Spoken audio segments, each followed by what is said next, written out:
Good morning, everybody. It is great to see so many of you. I am just going to give a little spiel of sort of why.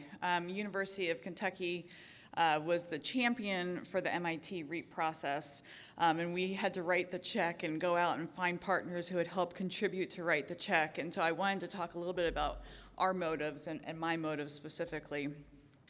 So I am a professor of agricultural economics, but my area of expertise is economic development. And I've been here for about 15 years. I've been doing this work for about 20. And most of my work centers in rural places. And so the perspective I bring is from mostly rural, understanding urban needs, but also certainly that integration between rural and urban.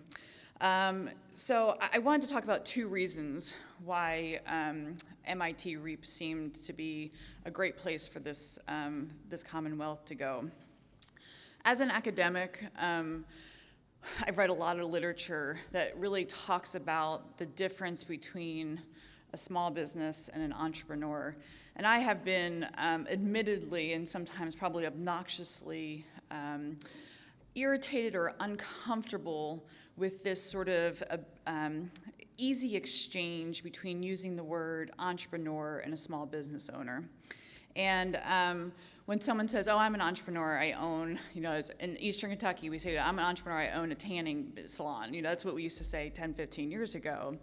And, I'm like, that's great. And I think, and Phil said this, and Rusty said, the importance of small businesses cannot be underestimated. But I don't see that as entrepreneurial. And I think what MIT taught us is that there are two types of businesses, right? And Phil put that up, that there are SMEs and there are IDEs, and there's a space for both. And I feel like in our state, we have focused a lot on the SMEs. And it became clear, and I don't know if it was because we went through MIT REAP together, but I was in the room with these partners where I was talking about this dumbass business idea I had to start a butterfly cafe. And they were all like, yeah, because I think they saw some innovation in it. But at the end of the day, I am a restaurant. I have no intention of scaling. I'm bringing no innovation to the marketplace. I am hiring 14 people, and I pay a very good wage. But I'm not an entrepreneur. I'm a small business owner. And this Commonwealth will not propel forward with businesses solely like mine. And so that is one really important reason why I wanted to participate, because I wanted to understand, why don't we have more IDEs? So that's number one. I'll keep an eye on the time. The second reason is that as my role as an economic developer, coming from the university side, I'm charged with leading the education and certification of our economic developers across the state. So every year, we see about 25 new economic developers who are going through their basic economic development course. I also teach our advanced economic development certification. So these are the folks who are charged with economic growth, with prosperity in their communities. And it is no surprise to anyone who lives in the state of Kentucky that our economic development framework is built on elephants. And I don't know if folks today will hear more of that word, but we go after and we want the elephants.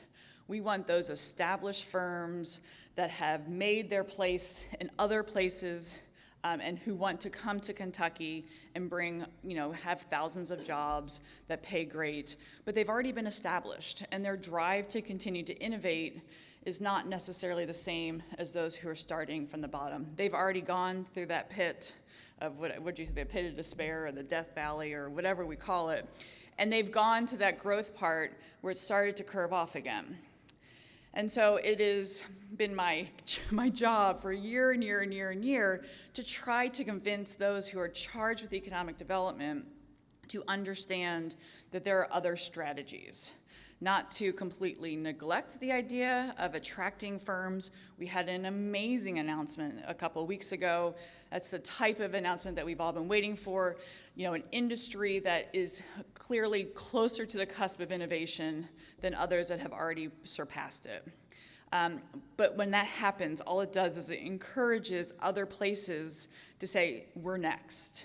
and to abandon their other strategies and to abandon those things that will help their community and our state get ahead. And one thing that we've talked about throughout the REAP process is that we are not an excellent innovative state. We are 46th, all right? So that's pretty bad out of 50, right? So what is it? What are we doing wrong? What must we do to be able to get a little bit further? We have a state that is full of technical assistance providers.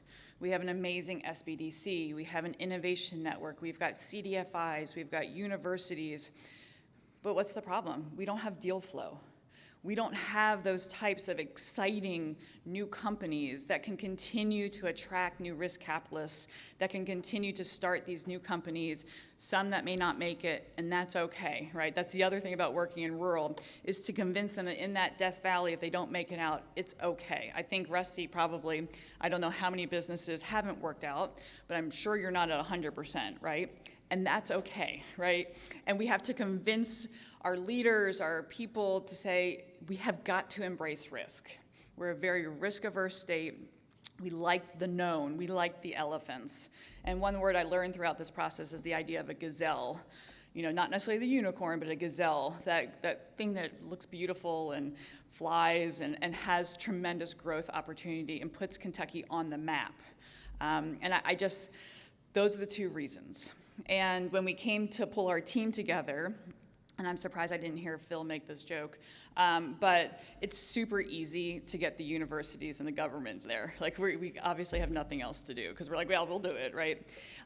What we learned was that those two parties keep showing up to try to propel our ecosystem forward. It's not enough. You know, and I'd hate to say that even without us, there might be some significant improvement. So it is those three other partners. It is those corporations that understand the importance of innovation, that encourage innovation within their industry. It is those entrepreneurs that are constantly coming up with new business ideas and squirrels everywhere. And it is those risk capitalists that say right away, we don't invest in Kentucky, but we live here. That's a very startling thing to hear, that they are investing in people all around us, but they're not investing in Kentucky companies. And to begin to understand why. We never would have had that conversation if it was just University of Kentucky, Center College, and the Cabinet for Economic Development. So I look forward, my partners have been great. They have actually taken Accelerate Kentucky and gone with it.